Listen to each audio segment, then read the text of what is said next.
Presented by Riya Recording Studio, Khagariya. लाल बाबू लाल बाबू समस्तीपुर समस्तीपुर समस्तीपुर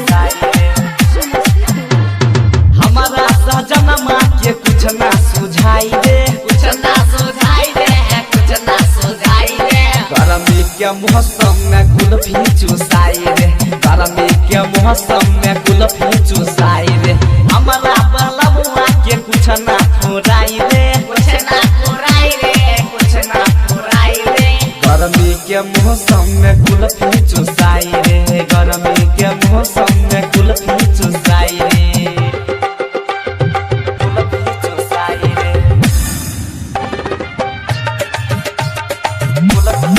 पलंग पर सोते के बेहना डोलावे धीरे से देहिया पर हाथ से हलावे पलंग पर सोते के बेहना डोलावे धीरे से देहिया पर हाथ से हलावे टंगरी में टंगरी उ देहलक फसाई रे देहलक फसाई रे देहलक फसाई रे गर्मी के मौसम में कुल्फी चुसाई रे गर्मी के मौसम में कुल्फी चुसाई रे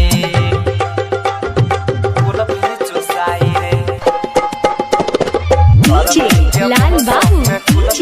लाल बाबू समस्तीपुर समस्तीपुर समस्तीपुर जहिया से भेल हमर गबनामा पागल भेल छै हमर सजनामा जहिया से भेल हमर गबनामा पागल भेल छै हमर सजनामा सैया जी के खेला हम केतना बताई रे केतना बताई रे केतना बताई रे गर्मी के मौसम में कुल्फी चुसाई रे गर्मी के मौसम में कुल्फी चुसाई रे कुल्फी चुसाई रे कुल्फी चुसाई रे राइटर चंचल तू ही बतावा संजीव देवरवा तू समझावा राइटर चंचल तू ही बतावा संजीव देवरवा तू समझावा प्रमोद प्रेमी छै ऐसन कसाई रे ऐसन कसाई रे ऐसन कसाई रे गर्मी के मौसम में कुल्फी चुसाई रे गर्मी के मौसम में कुल्फी चुसाई रे